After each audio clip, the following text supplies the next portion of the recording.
स्वागत। आज मुझे शेयर करी मैदा चकुली। आपण मैंने बिरी चाउल चकुली बनई सुजी भी बनई किंतु थरे मैदा चकुली को बनातु बहुत टेस्टी लगे खावाई पार्टी देला माने मिल जाव बहुत कम टाइम रे बहुत इजिली बहुत कम इंग्रेडिएंट्स रे बनी जाव। वीडियो को स्किप न करी फुल वॉच करंतु। आज वीडियोटी जदि भल लगे प्लीज लाइक शेयर करने।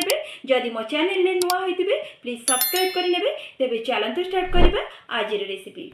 मैदा चकुली मुझे 300 ग्राम मैदे नहीं 1/4 कॉर्नफ्लोर नहीं हाफ बाउल्स चीनी नहीं किसी नड़िया कोरा नहीं किसी गुजराती की गुंड करके रखी।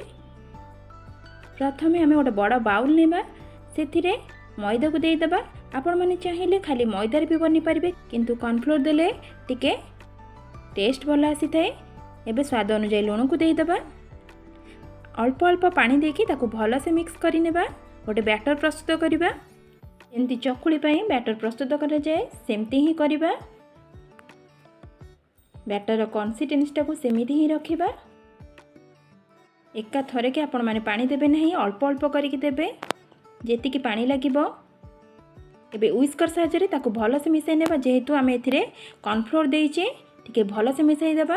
देखंतु बैटर एमती रहइबो।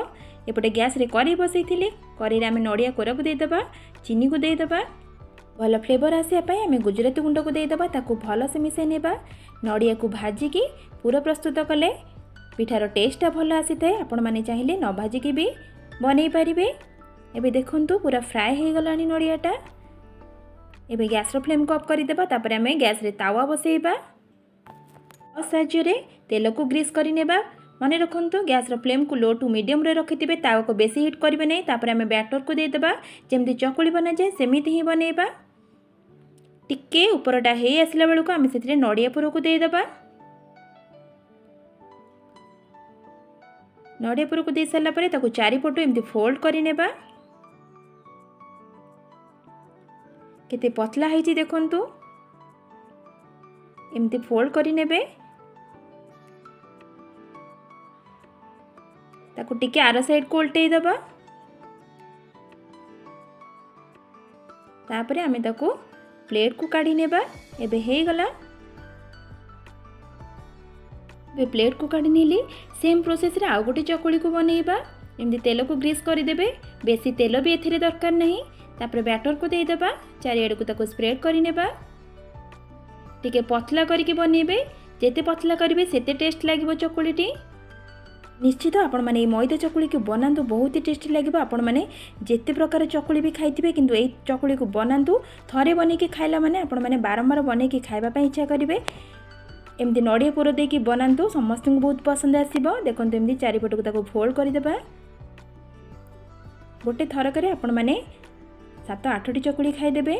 एते सॉफ्ट रहिबो खाइबा पई पाटी रे देला माने भी मिल जिवो। एबे हे गला आमे ताको के आरो साइड को उल्टै देबा। एथिरे बेसी तेल भी दरकार होनी। बहुत जल्दी भी एटा आपण माने प्रिपेयर करि परिबे। एबे ताको आमे प्लेट को काढी देबा। देखंतु एबे प्लेट को काढी नेली। सेम प्रोसेस रे मु सबु जाक चकुली को एमती बनी नेली।